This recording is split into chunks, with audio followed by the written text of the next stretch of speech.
ایک صاحب آئے اور انہوں نے اپنی شلوار اتار کے ہو گئے. میں بالکل بھی ہراسمنٹ سے نہیں بچی رہی, میں بھی ہراسا ہوئی. جب بھی کوئی نئی آئے گی انڈسٹری میں پہلے اس پہ ہاتھ پھیریں گے, اس کے بعد اسے کام دیں گے. میں کل 3 بجے دوپہر کو آ جاتی ہوں. نہیں آپ رات کو 11 بجے آ جاتی. دیکھیں اب آپ اتنی ہاٹ چک ہیں, اتنی پیاری ہیں, اب آپ نے مجھے گرین سگنل نہیں دیا تو. اور یہ یوں کر کے ڈائریکٹر کے آپ گھٹنے پہ کیوں ہاتھ رکھیں گے؟ I was one day in the makeup room and he, matlab, he was saying something in my ear and then he tried coming really close and then I slapped him. Cost کر کے dates final ہو گئی ہیں, سب کچھ ہے, set پہ جانا ہے, اور سیٹ پہ جانے سے 2 دن پہلے مجھے کال آتی ہے کہ فلاں ڈائریکٹر یا فلاں پروڈیوسر آپ سے ملنا چاہتے ہیں.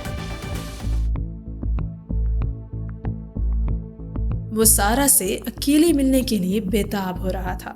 ادھر سارا کو میک اپ آرٹسٹ تیار کر رہے تھے. وہ ایک کامیاب ماڈل تھی, دنیا اس کی دیوانی تھی, لوگ اس جیسا بننا چاہتے تھے, اس کی زندگی پر رشک کیا کرتے تھے.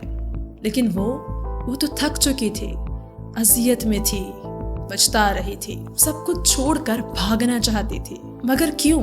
اس کا ریزن تھا یہ شخص جس کی خواہش پوری کرنے کے لیے سارا اس کے کمرے میں اکیلے آ گئی. دروازہ لاک کیا اور پھر کمرے کے باہر لوگوں نے ایک آواز سنی.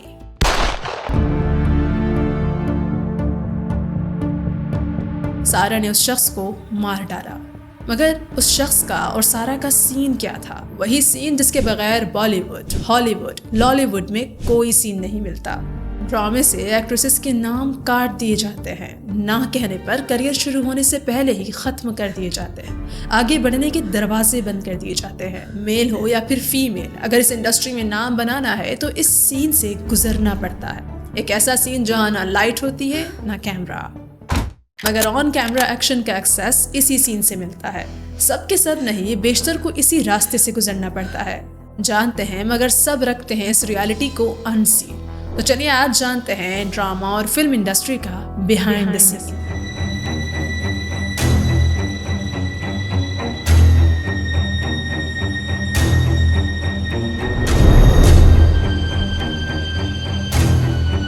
ٹی وی پر تو آپ روز ہی ڈراموں اور فلموں میں خوبصورت چہرے دیکھتے ہیں, مگر ان کی حقیقت کتنی خوفناک ہے اس کے لیے مجھے آپ کو سنانی ہوں گی 3 کہانیاں. پہلی, ڈیرہ غازی خان کی خواب دیکھنے والی قندیل, جو آج کراچی میں بیٹھی ہے سر پکڑے. کمرے میں مکمل اندھیرا ہے. فون کی اسکرین پر وہ ایک چہرہ روشن کرتی ہے جس پر ہزاروں تبصرے آئے تھے. سستی عورت, شرم نہیں آتی, پیسے کے لیے کچھ بھی کرے گی. الفاظ ہیں مگر تیر کی طرح چبھتے ہیں. وہ خاموش بیٹھی ہے, اس کے سامنے سگریٹ کا دھواں گھومتا ہے. پھر فون پر ایک اور نوٹیفیکیشن, ایک اور آفر. شو کرنا ہے, دبئی میں شوٹنگ ہوگی, پر کچھ ڈیمانڈز ہیں. اور وہ ڈیمانڈز کیا تھی یہ جاننے سے پہلے سنیں نادیہ کی کہانی, جو گھبراہٹ میں ایک نئے پروجیکٹ کو گھور رہی تھی. اس پروجیکٹ میں موجود ایک نام اس کے ماضی کو جھنجھوڑ رہا تھا. وہ ڈری ہوئی تھی. تیسری, وہ جسے دنیا بھول گئی, علیزے, جو اپنے کمرے میں ہچکیوں سے رو رہی ہے, یہاں تک کہ اس کی سانسیں رکنے لگتی ہیں, کیونکہ اس کے موبائل پر اس کے فینس کے کامنٹس اب تعریف نہیں طنز بن چکے تھے. اتنے کامیاب ماڈلز, ایکٹریسز جنہیں دنیا پسند کرتی تھی, ان کی اتنی بڑی فین فالوئنگ تھی, تو پھر ان کی یہ سچویشن کیسے ہو گئی؟ اب بیہائنڈ دی سینز ایسا کیا کچھ ہوتا ہے جو اتنے بڑے بڑے سٹارز کو بڑا فیصلہ کرنے پر مجبور کر دیتا ہے؟ یہ سمجھنے کے لیے ہمیں ٹائم ٹریول کر کے پیچھے جانا ہوگا, پاکستان بننے سے بھی پہلے کے زمانے میں. آپ سب کو یاد ہوگا نا پاکستان کی آزادی کی کہانی. ہاں, وہی دن جب ایک خواب حقیقت بنا, جب ایک نیا ملک وجود میں آیا, لا الہ الا اللہ کے نعرے تلے. لیکن آج بہت کم لوگ جانتے ہیں کہ پاکستان بننے سے پہلے ایک اور خواب جنم لے چکا تھا. 1940 کا لاہور, جہاں اسٹوڈیوز میں شور تھا, روشنی کم تھی مگر جذبہ بہت تھا. ڈائریکٹرز بھارتی سیٹ سے سامان ادھار لاتے تھے اور رائٹرز سگریٹ کے کاغذ پر ڈائیلاگز لکھا کرتے تھے. اداکار پیلے بلبوں کے نیچے ریہرسلز کیا کرتے تھے, کیونکہ بجلی اتنی تھی ہی نہیں کہ کیمرہ اور لائٹ دونوں چلائے جا سکیں. اس وقت پاکستان تو ابھی کاغذ پر تھا, مگر اس کی فلم انڈسٹری حقیقت بننے جا رہی تھی. اور جب 1947 میں ملک بنا تو اس کے ساتھ ہی پیدا ہوئی ہماری اپنی انڈسٹری, لالی ووڈ, ہمارا ورژن آف ہالی ووڈ.